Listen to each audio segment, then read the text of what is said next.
Ephesians 2:10. For we are his workmanship, created in Christ Jesus unto good works, which God hath before ordained, that we should walk in them. And Korah spoke, the son of Izhar, son of Kohath, son of Levi, and Dathan, and Abiram, sons of Eliab, and On, son of Peleth, son of Reuben. They rose up before Moses, and men of the sons of Israel, 50 and 200 chiefs of the congregation, summoned counselors and famous men. They stood together against Moses and Aaron, and said to them, Let this suffice to you, that all the congregation are all holy. The Lord is among them. Why do you stand against the congregation of the Lord? And hearing, Moses fell upon his face. He spoke to Korah and to all the congregation, saying, God has visited and knows the ones being his, and the ones holy he led to himself, and whom he chose not for himself he led not to himself. This you do. You take to yourself censers, Korah and all his gathering. Put fire upon them, and put them upon incense before the Lord tomorrow. And it will be the man whoever the Lord should choose. This one shall be holy. Let it be suitable to you, sons of Levi. Moses said to Korah, Listen to me, sons of Levi. Is this a small thing for you, that God separated you from the congregation of Israel, and led you to himself, to officiate the ministration of the tent of the Lord, and to stand before the congregation to serve to them? He led you, and all your brethren of the sons of Levi with you. Do you seek to officiate as priest also? Thus you and all your gathering are gathered together against God. Who is Aaron that you complain against him? Moses sent to call Dathan and Abiram, son of Eliab. They said to him, We do not ascend to you. Is this a small thing that you led us from a land flowing milk and honey to kill us in the wilderness, that you rule us and be a ruler? And into a land flowing milk and honey you brought us, and you gave to us a lot of inheritance of fields and vineyards. Would you have cut out the eyes of those men? We do not ascend. Moses was weighed down exceedingly. He said to the Lord, Do not take heed to their sacrifice. I have not taken the desire of any one of them, nor inflicted evil on any one of them. And Moses said to Korah, Sanctify your congregation, and come prepared before the Lord, you and they and Aaron tomorrow. Let each take his censer. You shall put incense upon them, and each shall bring before the Lord his censer, 50 and 200 censers. You and Aaron each shall bring his censer. Each took his own censer, and they put upon them fire. They put upon them incense, and stood by the doors of the tent of testimony, Moses and Aaron. Korah rose up against them, the whole of his congregation, by the door of the tent of the testimony, and appeared the glory of the Lord to all the congregation.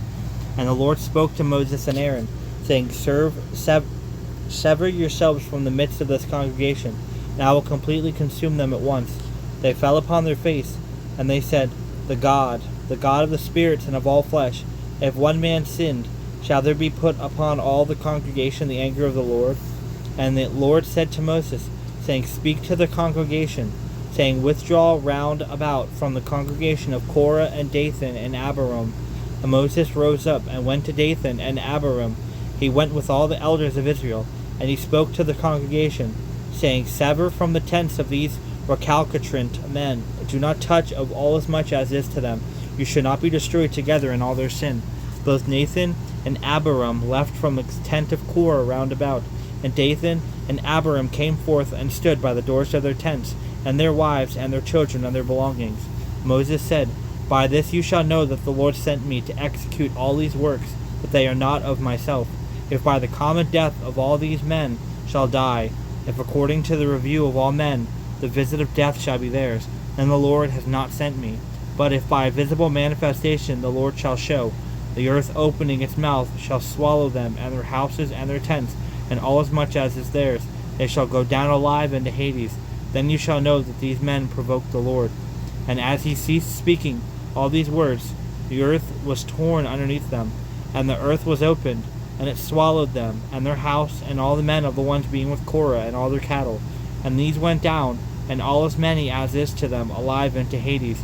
And the earth covered them, and they were destroyed from out of the midst of the congregation. And Israel round about them fled from their sound, saying, Lest at any time the earth shall swallow us.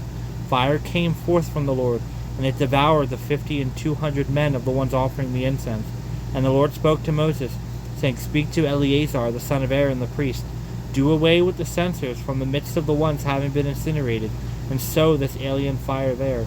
For they sanctified the censers of these sinners by their lives.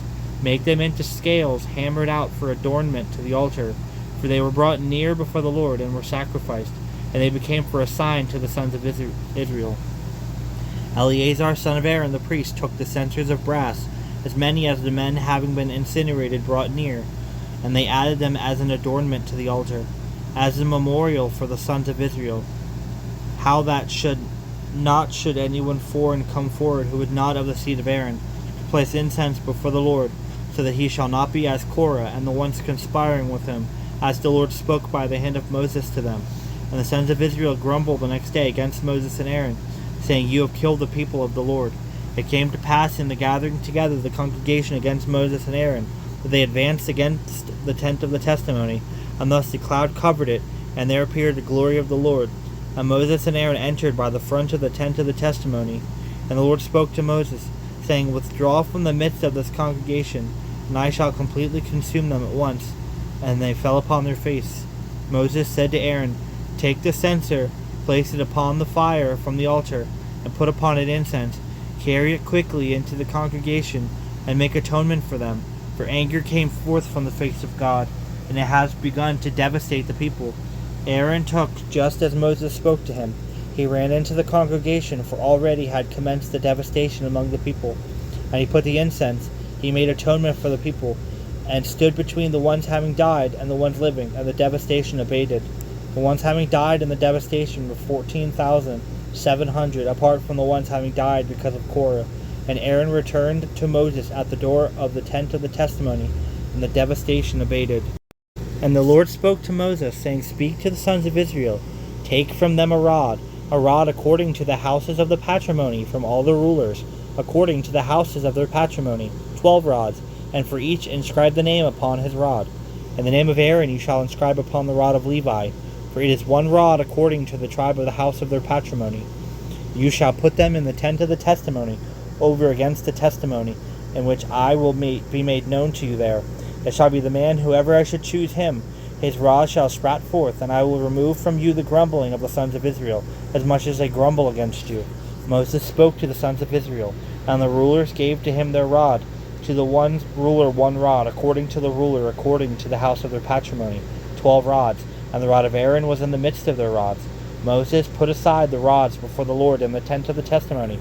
And it came to pass in the next day, that Moses entered into the tent of the testimony. Behold, the rod of Aaron sprouted for the house of Levi, and it brought forth a bud, and it blossomed to flower, and sprouted walnuts. Moses brought forth all the rods from in front of the Lord to all the sons of Israel. They saw, and each took his rod. And the Lord said to Moses, Put aside the rod of Aaron before the testimony, for preservation, for a sign to the sons of the unhearing, and let cease their grumbling of me, so in no way they shall die. Moses and Aaron did as the Lord gave orders to Moses, and so they did. And the sons of Israel said to Moses, saying, Behold, we have been completely consumed, we have been destroyed, and we all have been uselessly consumed. Everyone touching the tent of the Lord dies until completion. Should we die? And the Lord said to Aaron, You and your sons and the house of your father with you shall take the sins associated with the holies, and you and your sons will with you shall take the sins associated with your priesthood.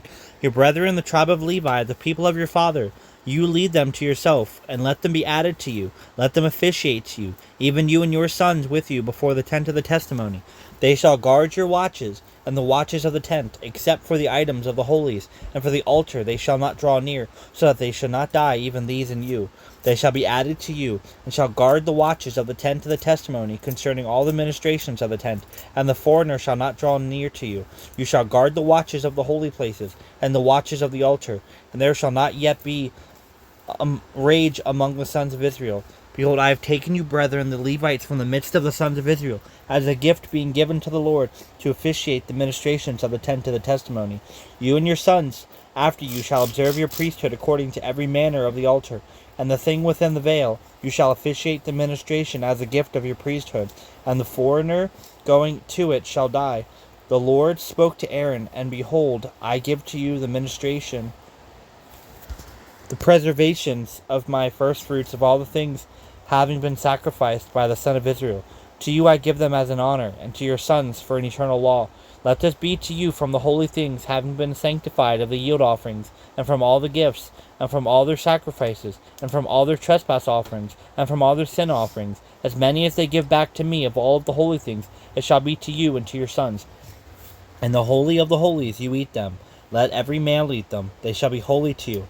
And this will be to you of the firstfruits of their gifts, from all the increase offerings of the sons of Israel.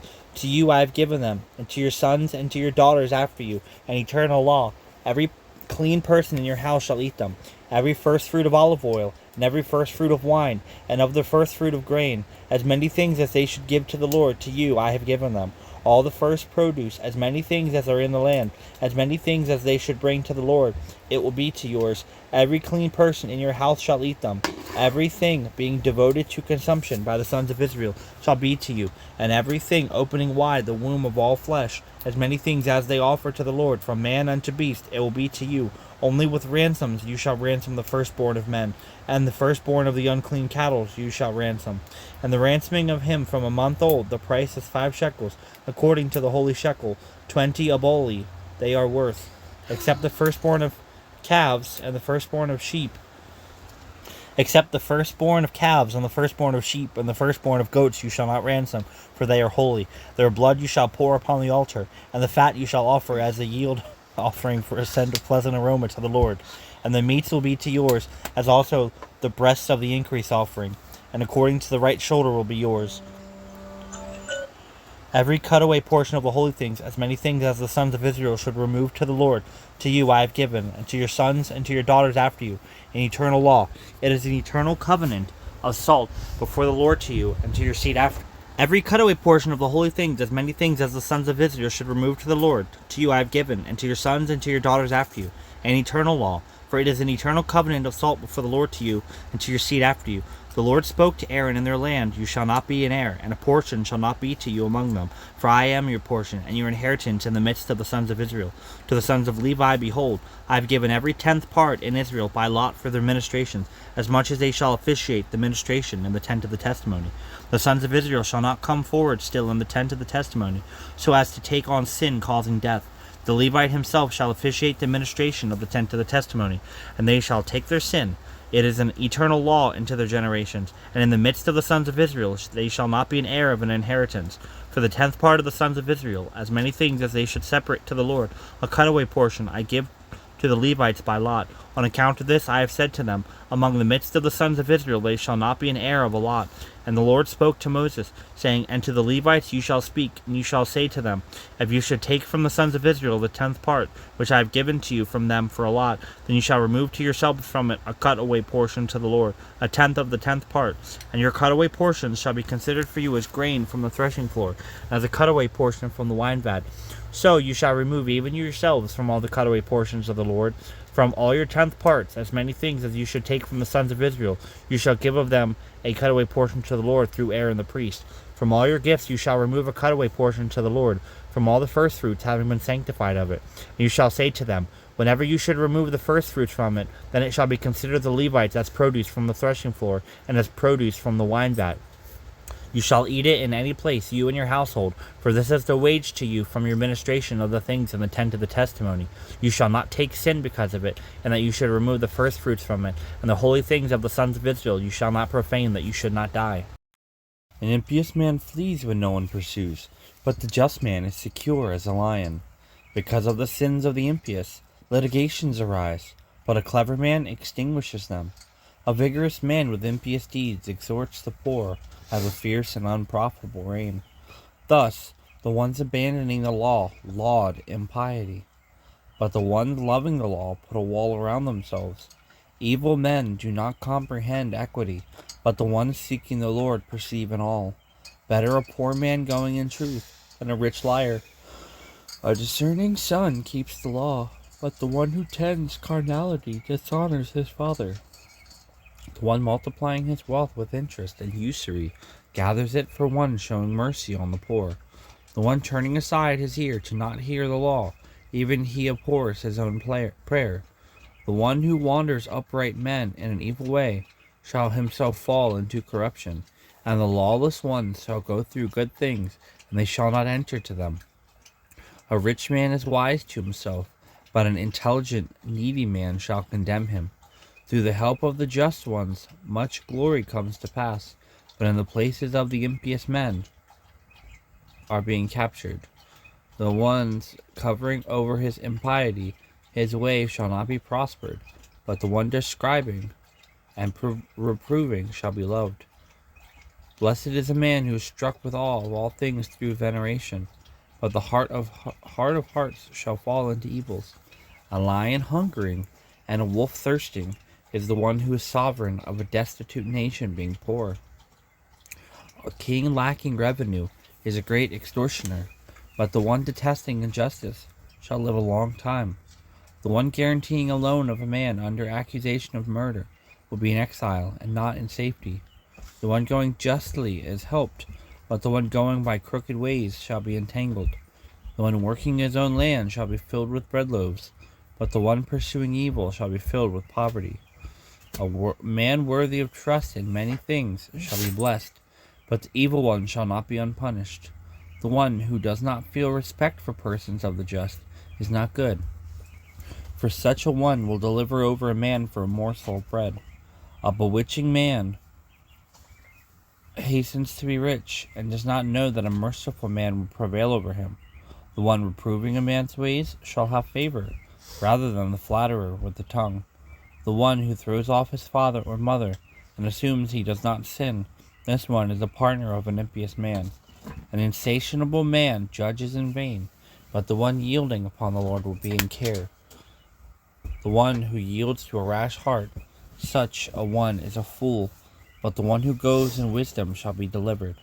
The one who gives to the poor shall not be in want, but the one who turns his eye will be in much perplexity.